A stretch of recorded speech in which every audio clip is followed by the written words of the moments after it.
Maar ja, ons almal verstaan versoeking. Ek wil 'n bietjie terugvat daarna Genesis toe en ek wil daar in Genesis eers begin as ons praat oor versoeking. En ek wil vir jou lees daar in Genesis 3 vers 1. Genesis 3 vers 1 sê, maar die slang was listiger as al die diere van die veld wat die Here gemaak het. En hy sê vir die vrou, is dit ook so dat God gesê het, julle mag nie van al die bome in die tuin eet nie. Hier kom die vyand en dis die eerste ding wat hy doen. Hy kom en hy vestig haar aandag op 'n begeerte, op 'n behoefte. Want hier staan die vyand reg langs die boom. Adam en Eva staan by die boom. En die vyand sê, het die Here nie gesê, julle mag lekker vir al hierdie bome eet nie, vir al die bome eet nie. En hy kom en hy sit oogklappe. Het jy al iemand gesien wat oogklap en hulle sien net daai een en hulle sien niks anders nie. Daar is klomp bome wat mooi lyk, maar nou sien hulle net daai een boom. En jy weet, daai boom is gevaarlik, maar hulle sien dit nie. Want hulle het oogklap en die vyand kom en hy sit oogklappe op ons. Ek dink is soos wanneer jy sê, niks brood en suiker nie. En skielik, oral waar jy gaan, sien jy die chocolate. Oral waar jy gaan, ek wil nooit 'n peanut butter broodjie eet en stroopie, maar laat ek nou net besluit, ons eet nie meer brood nie, dan is ek daai aand lus vir 'n peanut butter en stroop broodjie. Want my aandag is nou sien ek hierdie goeters, nou is ek gefestig op dit, ek nou bewus van hierdie goeters. En dis presies wat die vyand met my en jou kom doen.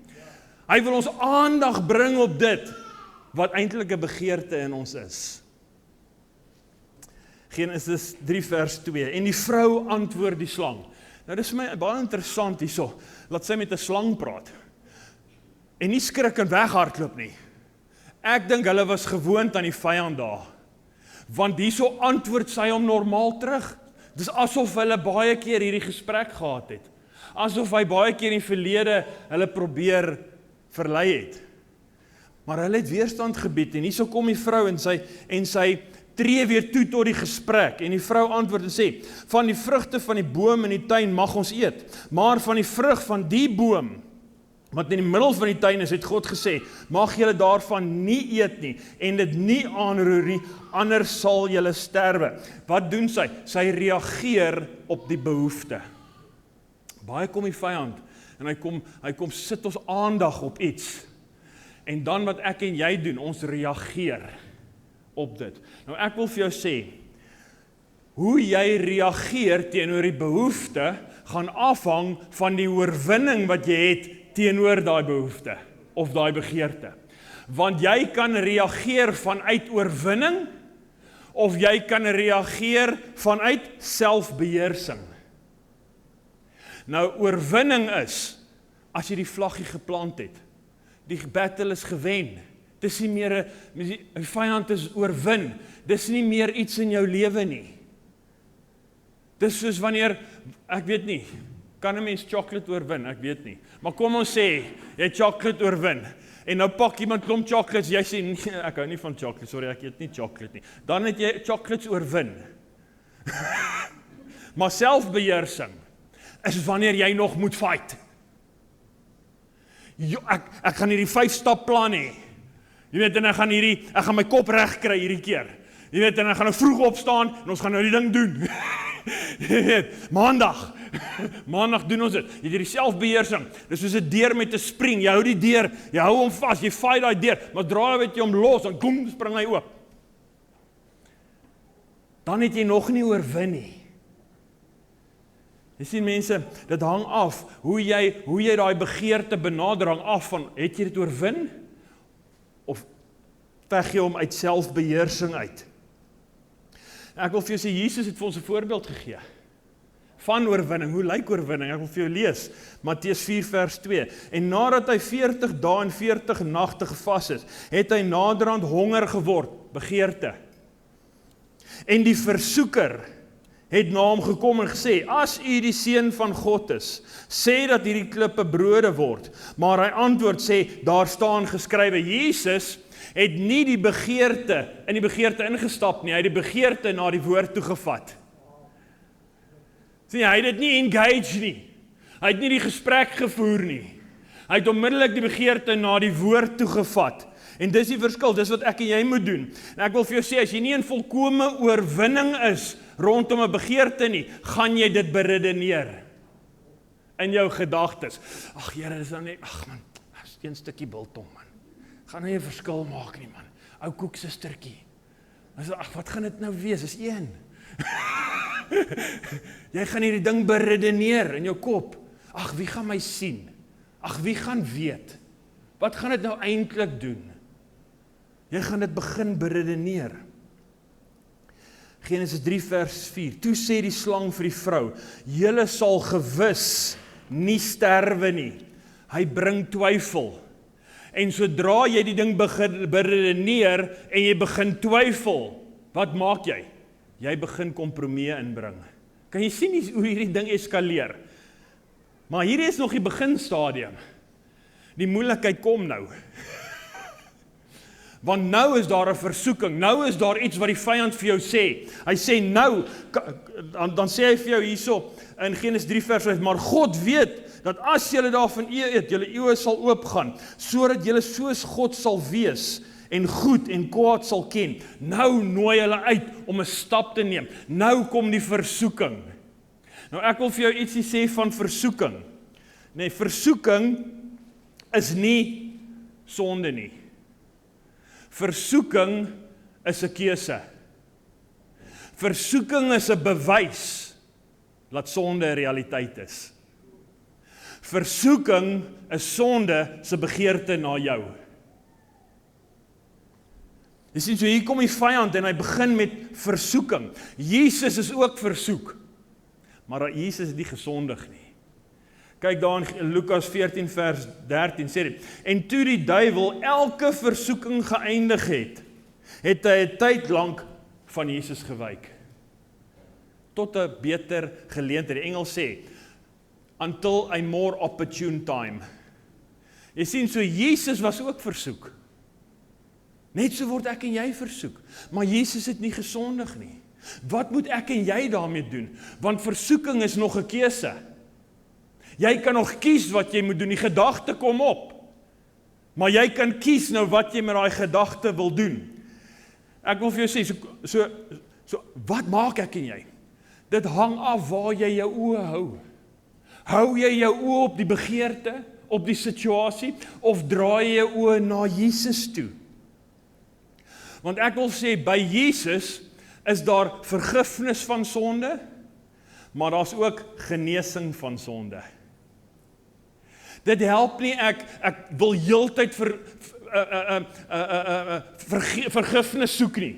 Ek vra heeltyd vergifnis, maar ek word nie genees van die sonde nie. Daar moet 'n tyd in my lewe kom wat ek besef, hierdie is 'n patroon in my lewe. Hierdie is iets waarvoor ek heeltyd skuldig voel, heeltyd vergifnis, heeltyd ergens moet ek weet hoe om genees te word. Nou, hier waar jy versoek word, ek gaan vir jou 2 plekke wys. Hierso word jy versoek, so dis nog nie sonde nie, is ek reg. So ek hoef mos nie vergifnis te vra nie, hierso nie. Maar ek kan nou al genees word van sonde. Ek wil vir jou wys, Jesus het dit gedoen. Ek wil vir jou wys. Lukas 22 vers 42-43. Jesus gaan om gekruisig te word. Hy is in die tuin van Getsemane. Jesus is in 'n benoude plek. Hy het 'n oomblik waarin hy voel, ek wil nie sterf nie, ek wil nie in die kruis hang nie. En dit is amper asof dit 'n versoeking is. Wat sê jy hoef nie. En Jesus, wat doen Jesus? Hy bring dit in die lig. Hy bring dit na die Vader toe. Hy rig sy oë weg van die situasie na die Vader, want hy sê, Here, laat hierdie beker van my weggaan, maar nie my wil nie, u wil. Kan jy sien, onmiddellik toe hy versoek word. Nou, mense, as jy oorwinning het, hoef jy dit obvious nie te doen nie, want dit is nie 'n probleem nie. Maar as jy nie oorwinning het oor sekere goed nie, en jy word versoek, rig jou oë na Jesus, vat dit na Jesus toe, sodat jy oorwinning kan kry in 'n area. Moenie die ding fight nie, moet hom nie engage nie, gee hom vir die Here.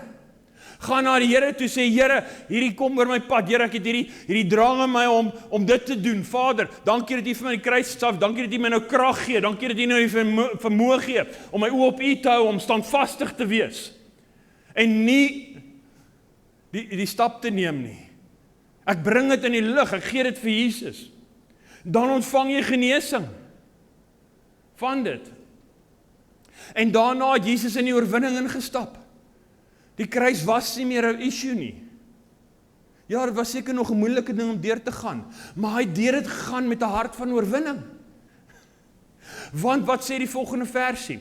Toe stuur die Here engele wat hom versterk het.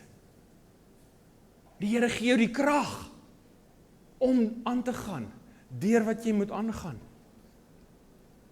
Matteus 6 vers 22, die lamp van die liggaam is die oog. As jou oog dan reg is, sal jou hele liggaam verlig wees. Maar as jou oog verkeerd is, sal jou hele liggaam donker wees. Hou jou oë op Jesus, sodat jy verlig kan wees. Moenie fokus op die begeerte nie. Die vyand het gekom om te steel, te slag en te verwoes. Rig jou oë op Jesus, bring dit in die lig, gee dit vir hom. Genesis 3 vers 6, toe sien die vrou, sy het haar oë op die vleeslike gehou, op die vrug, maar dit het nie gaan oor die vrug nie, dit gaan oor, wat die vyand gesê het, nou sal jy soos God wees. Maar hoekom? Hoekom? Want die Here het reeds in Genesis 1 vers 6 toe gesê, ek maak jou na my beeld, na my gelykenis, jy is soos ek. Maar nou kom lieg die vyand vir jou en hy sê, maar jy is nie soos ek nie. Hy skei die tyd. Maar as jy die vrug gee, dan sê jy soos God wees.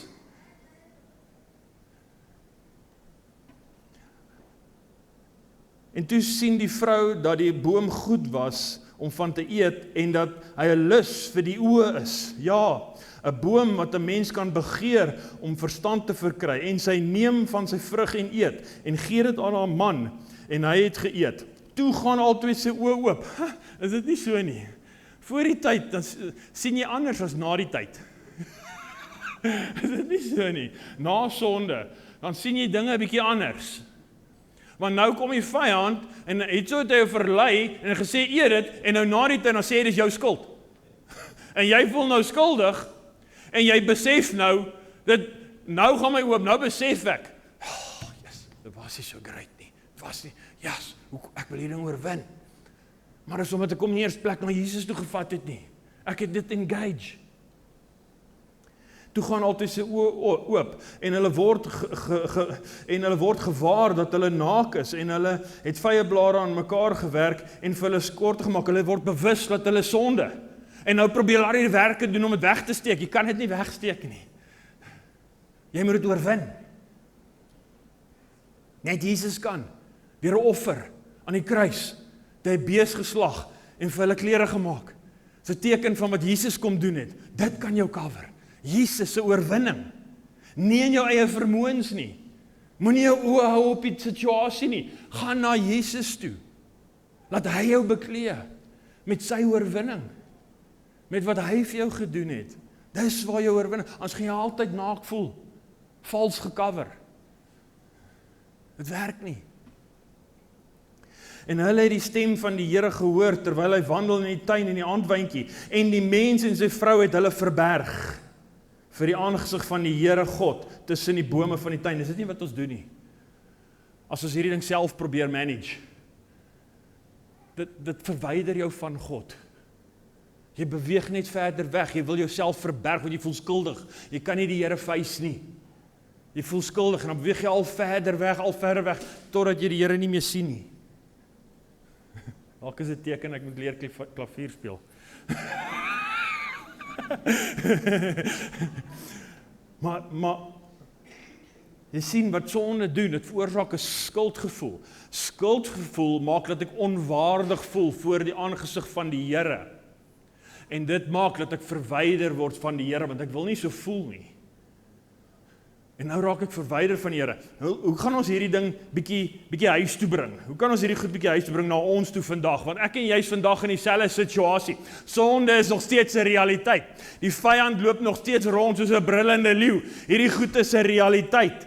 En ek wil vir jou wys, Romeine 5 vers 12. Daarom soos deur een mens die sonde in die wêreld ingekom het, so het die sonde so deur die sonde die dood, en so die dood tot alle mense deurgebring het, want almal het gesondig. Kan jy sien, Adam en Eva het gesondig, hulle het sonde in die wêreld ingebring, en so het sonde tot ons almal deurgekom, want ons almal is in sonde gebore, en dit maak ons almal sondaars. En dan sê hy ook, julle het nog nie ten bloede toe weerstand gebied teen die stryd, teen sonde nie.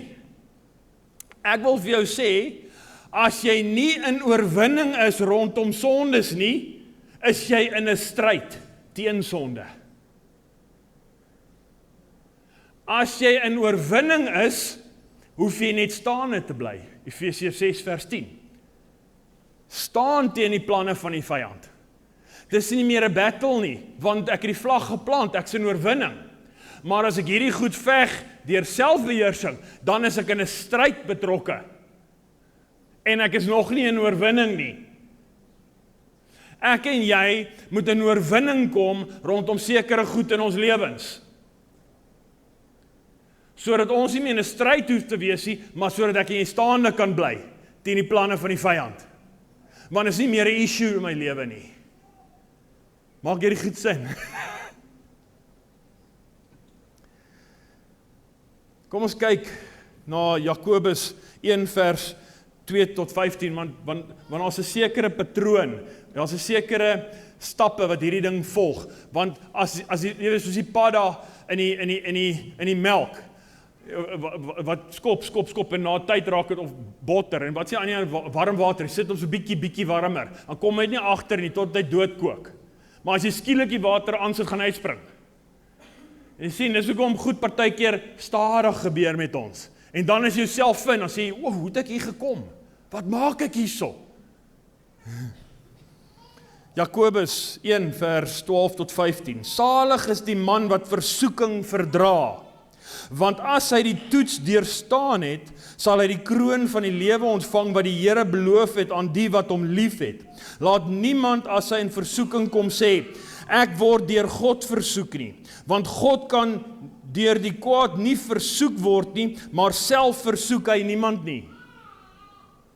Maar elkeen word versoek as hy deur sy eie begeerlikheid weggesleep en verlok word. Kan jy sien? Daai begeerte. Hy kom vestig jou aandag op 'n begeerte wat in jou hart is. Daar's iets wat nog nie uitgesort is nie. Daar's iets waar jy nog selfbeheersing toepas. En hy kom en hy vestig jou aandag op daai begeerte. En dis die eerste ding wat gebeur. En vers 15, daarna as die begeerlikheid ontvang het, as jy deel raak van dit, as jy oë op dit hou, as jy dit engage, as jy daarmee saam praat en dit beredeneer, dan begin jy dit ontvang, dan baar dit sonde, jy gee geboorte aan hierdie ding, jy gee dit lewe. En as die sonde tot volle ontwikkeling gekom het, dit groei en dan raak dit 'n gewoonte in jou lewe. Want jy entertain hierdie goeders, jy gee dit plek. Jy gee geboorte daaraan, en dan hou jy aan daarmee, en laat dit groei, en laat dit 'n sterk iets word in jou lewe. Want jy hanteer nie hierdie goeders nie. En dan bring dit die dood voor. Dit verwyder jou van God. Die loon van die sonde is die dood. Geestelike dood, finansiële dood, dood in my verhoudings. As ek nie hierdie goed hanteer nie, dan bring dit dood. Romeine 6 vers 23, want die loon van die sonde is die dood, maar die genadegawe van God is die ewige lewe in Christus Jesus ons Here. Nou, ek wil afsluit met die storie van Samson. Want as ons kyk daar in Rigters 13 vers 5 sê dit daarso, want kyk, hy praat met Samson se ma, want kyk, jy sal swanger word en 'n seun baar, en geen skeermes mag op sy hoof kom nie, want die seun sal van die moederskoot af 'n Nasareëner van God wees, en hy sal Israel begin verlos uit die hand van die Filistyne. Hy's 'n Nasareëne, hy's toegewy aan God. En sy hare gaan groei, en hy mag nie wyn drink en goed van die wingerd af eet nie, en hy's afgesonder vir Jesus. In vandag se terme, as Samson nie gesit, sou ons gesê, hy's 'n Christen. Ek en jy is Nasareëners. Ons is afgesonder, vrygekoop, dedicated to. gesalfdes van die Here. Ek en jy so Samson. Maar Samson was nie kwytgeskeld nie. Samson was ook versoek. Rigters 14 vers 1. Toe Samson afgaan het na Timna, sien hy in Timna 'n vrou uit die dogters van die Filistyne. Hy het gesien. Kan jy sien sy oë? Hy het gesien, hy het sy oë gehou op dit wat hy eintlik nie moes nie. En dit het 'n begeerte aangeroer. En toe tree hy in daai begeerte in en hy begin dit entertain. En versoeking kom. En toe gee hy geboorte aan sonde. En toe word sonde 'n gewoonte in sy lewe. Want ek kan vir jou lees daar in Rigters 16 vers 1. Toe Samson het na Gaza gaan, daar 'n hoer gesien en by haar ingegaan. Rigters 16 vers 4. Daarna het hy 'n vrou in die dal Sorek lief gekry, wie se naam Delila was. Kan jy sien, daar's 'n patroon in sy lewe. Hy het hierdie ding begin plek gee in sy lewe. Nou ek wil vir jou sê, hier is die probleem. Ons sien Samson baie keer as hierdie sterk ou, man van God, maar daar was iets dieper gewees. Want Samson het sy hare beskerm, sodat hy by die vrou kon wees, in plaas daarvan, dat hy sy hart beskerm, om by God te wees. Jy sien, ek wil vir jou sê,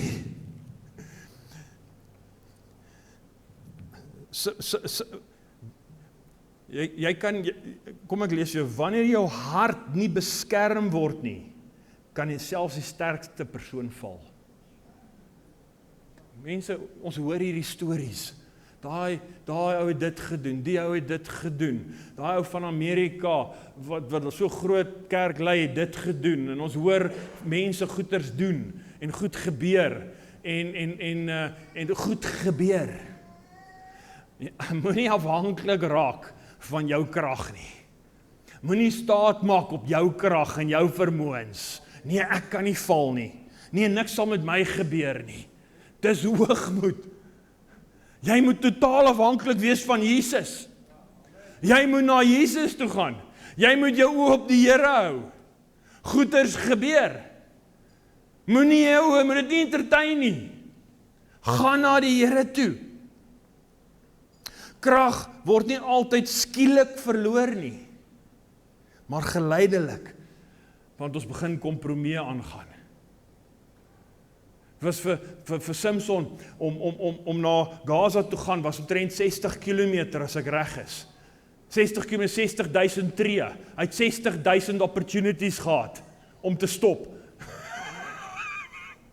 Jy het 'n geleentheid, as daar versoeking is, het jy keuse. Versoeking is nie sonde nie. Maar sodra jy dit gekies het, is dit sonde. Dan kan jy nie omdraai en teruggaan nie. Dan is daar gevolge. Samson het gedink, hy kan met versoeking speel en sy krag behou. Maar wat hy verloor het, was sy hart. Want hier is wat Samson verloor het. Hy het sy hare afgesny. Dit wat God hom gegee het, vir God se glorie, en die wêreld kom steel vir sy glorie. Die salwing wat jy het, kom steel die vyand van jou af. Die pad waarin jy moet stap, die roeping waarin jy moet stap, kom die vyand en hy steel dit. Dit wat die Here vir jou gegee het, jou doel en jou roeping op hierdie aarde, kom die vyand en hy steel dit. En hy verloor sy krag, sy vermoë om te heers oor sonde, om te heers oor die vyand. Hy verloor dit. En haal sy oë uit. Sy vermoë om te onderskei, om te sien. Hy raak blind. En hy verloor sy vryheid, hulle bind hom vas. En die vyand se plan, hy wil jou kom vasketting, hy wil jou useless maak in hierdie wêreld. Hy wil nie jy moet stap in dit wat die Here vir jou gee nie. En dit begin klein, begin deur 'n begeerte. En hy kom en hy raak hy begeerte aan. En dan kom jy en entertain dit. En dan begin jy dan groei in jou lewe en dit raak 'n versoeking want hy nooi jou in.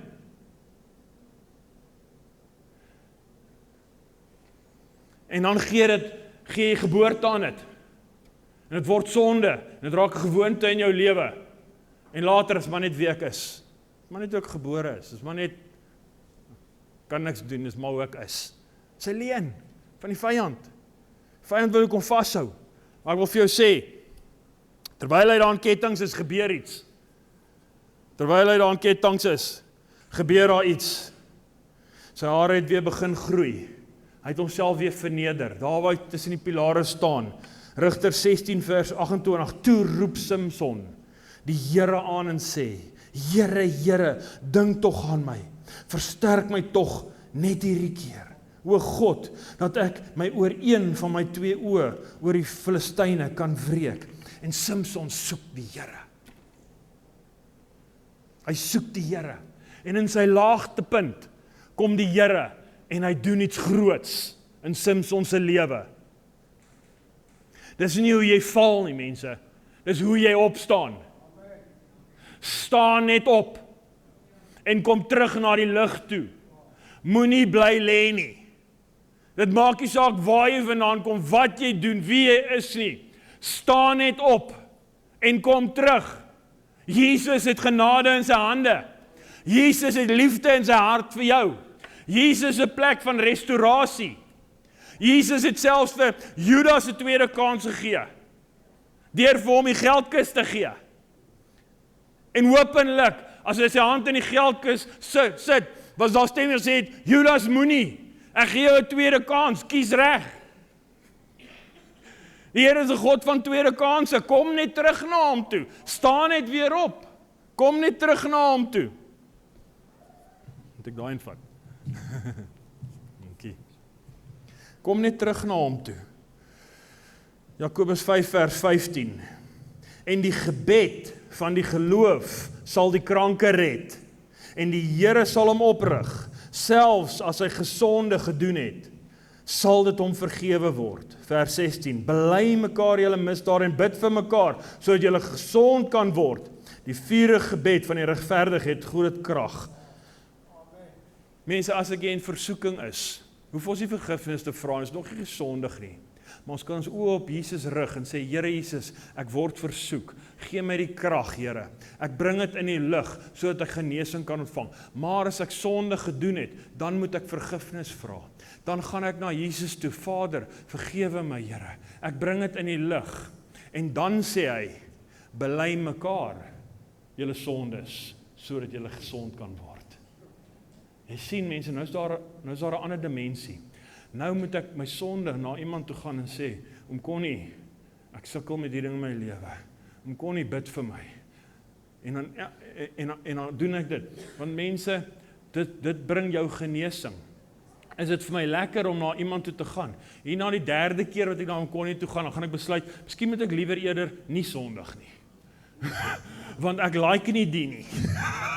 Dis nie lekker nie.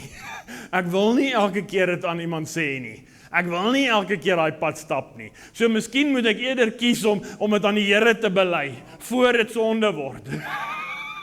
In plaas van teenoor 'n persoon, want dit is nie lekker nie. Want nou moet ek myself ontbloot. Nou moet ek myself verneder. Nou moet ek myself neerlê. Nou moet ek met iemand praat, sodat ek genesing kan ontvang. Die Here wil jou vergewe. Die Here wil jou gesond maak. Op alle areas. Miskien is jy vandag hierso en die Here praat met jou en as die Heilige Gees is getrou, want die Here is lief vir jou. Miskien sit jy hierso en as iets in jou hart. Die Here vandag met jou praat en sê, kom nou man. Kom. Wil jy nie klaar maak met daai ding nie. Kom so Simson. Stikkend, gebroke, blind, vasgeketting. Maar wil jy nie net tussen daai 2 pilare vandag kom staan nie? Wil jy nie net jou arms uitsit nie? En net sê, Here Jesus, nog hierdie een keer. Here, vergewe my nog, herstel my net nog hierdie een keer, Here. Dat ek net weer kan terugkom op daai plek. Daai oorspronklike plek wat U vir my bestem het. Die Here wil vandag kom en hy wil goed kom herstel. Hy wil kom nuut maak. Wil jy net jou oë toemaak daar waar jy sit nie? Net daar waar jy sit. Here, soos Simson, kom staan ek net tussen daai pilare vandag, Here. Here, en ek voel blind en vasgebind en swak. Here, maar ek roep uit.